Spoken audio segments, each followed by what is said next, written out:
अस्सलामुअलैकुम बिस्मिल्लाहिर्रहमानिर्रहीम। आज की इस वीडियो में हम जानने वाले हैं सास बहू का झगड़ा।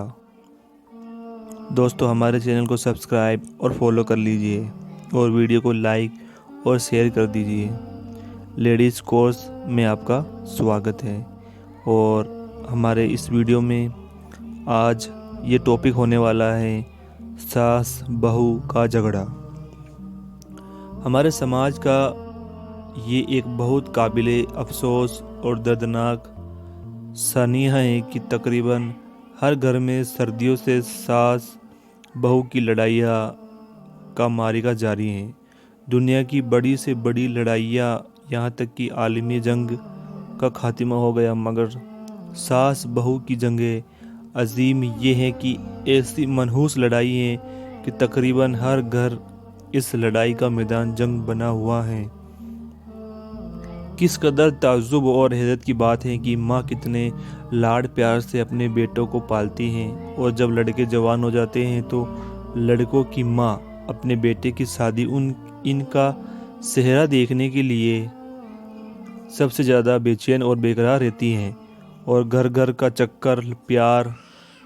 का चक्कर लगाकर अपने बेटे की दुल्हन तलाश करती फिरती हैं। यहाँ तक कि बड़े प्यार और चाह से बेटे की शादी रचाती हैं और अपने बेटे की शादी का सेहरा देखकर खुशी से फूले नहीं समाती।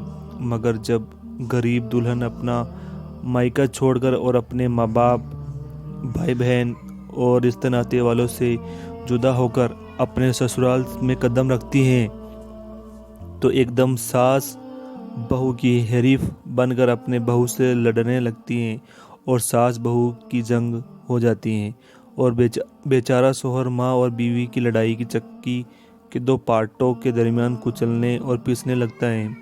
गरीब शोहर एक तरफ माँ के एहसानों के बोझ से दबा हुआ, दूसरी तरफ बीवी की मोहब्बत में जकड़ा हुआ, और माँ और बीवी की लड़ाई का मंजर देख कर खौफ की आग में जलता रहता है। उसके लिए बड़ी मुश्किल ये आन पड़ती है कि अगर वो इस लड़ाई में अपनी माँ की हिमायत करता है तो बीवी के रोने धोने और इसके तानों और मेके चले जाने की धमकियों से उसका भेजा खोलने लगता है, और अगर बीवी की पासदारी में एक लफ्ज़ बोल देता है तो माँ अपनी चीखों पुकार और कोसनों से सारा घर सर पर उठा लेती हैं, और सारी बरादरी में औरत का मुरीद, जनप्रस्त, बीवी का गुलबट्टा कहलाने लगता है और बीवी का गुलाम भी कहलाने लगता है। और ऐसे गरम गरम और दिल खराश तो ना सुनता है, रंजो गम से उसके सीने में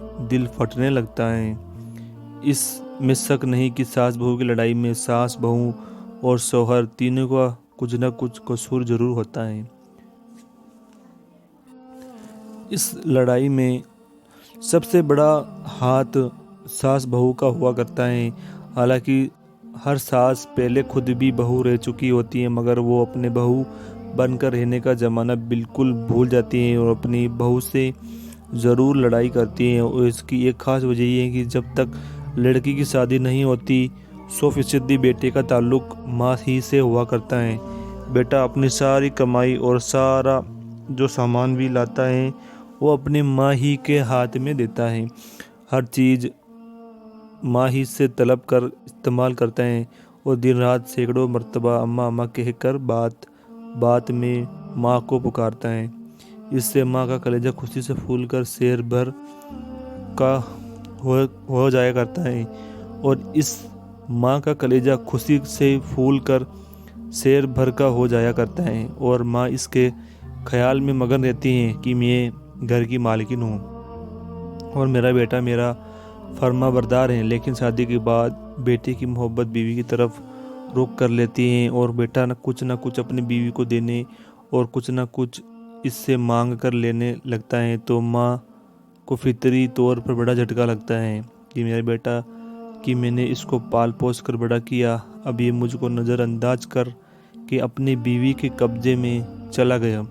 अब अम्मा अम्मा पुकारने की बजाय बेगम बेगम पुकार कर कहता है। सास के फराइज।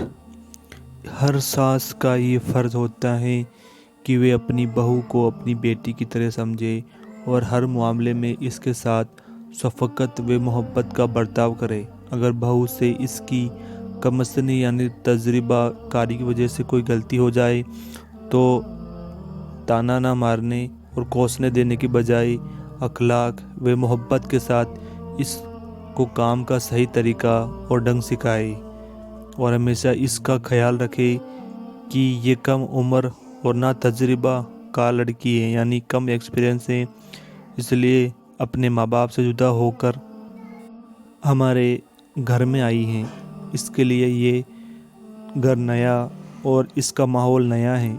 इसका ये हमारे सिवा कौन है। अगर हम न इसका दिल दुखाया तो इसको तसल्ली देने वाला और इसके आंसू पोंछने वाला यहाँ दूसरा कौन है। बस हर सास ये समझ ले और ठान ले कि मुझे अपनी बहू से हर हाल में शफ़क़त व मोहब्बत करनी है। बहू मुझे ख्वाह कुछ नहीं समझे मगर मैं तो इसको अपनी बेटी ही समझूंगी। तो फिर समझ लो कि सास बहू का झगड़ा आधे से ज़्यादा ख़त्म हो गया। अब आधा झगड़ा तो सास के फ़राइज़ से हो गया और आधा झगड़ा बहू के फ़राइज़ से करते हैं। बहू के फ़राइज़। हर बहू को लाजिम है कि अपनी सास को अपनी माँ की जगह समझे और हमेशा सास की ताजीम और इसकी फरमाबरदारी व खिदमत गुजारी को अपना फ़र्ज़ समझे।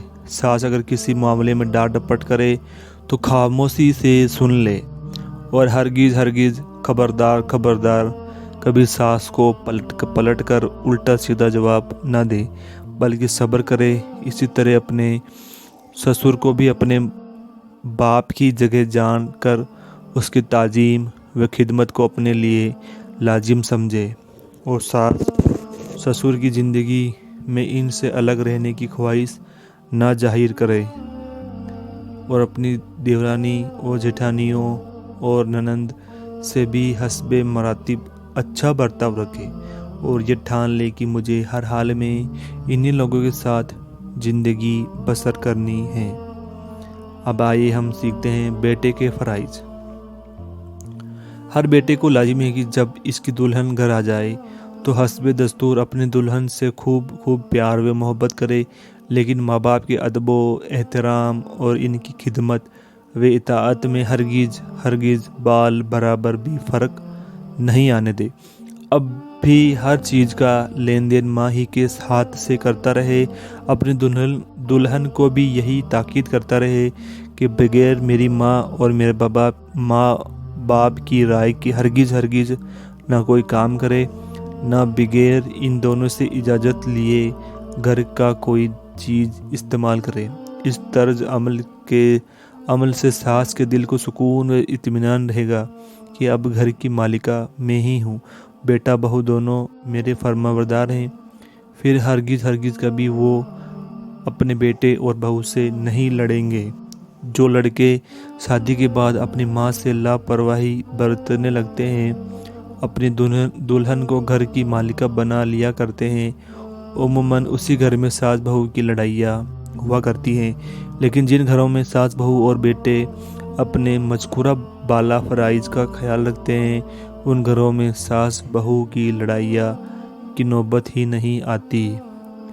इसलिए बहुत ज़रूरी है कि सब अपने फ़राइज़ दूसरों के हुकूक का ख्याल व लिहाज रखे। सास बहू का ख्याल रखे, बहू सास का ख्याल रखे और बेटे को दोनों का ख्याल रखना ज़रूरी है। दोस्तों आज की वीडियो में इतना ही। मिलते हैं नेक्स्ट वीडियो में। हमारे चैनल को सब्सक्राइब फॉलो कर लीजिए, वीडियो को लाइक कर दीजिए। Thanks for watching.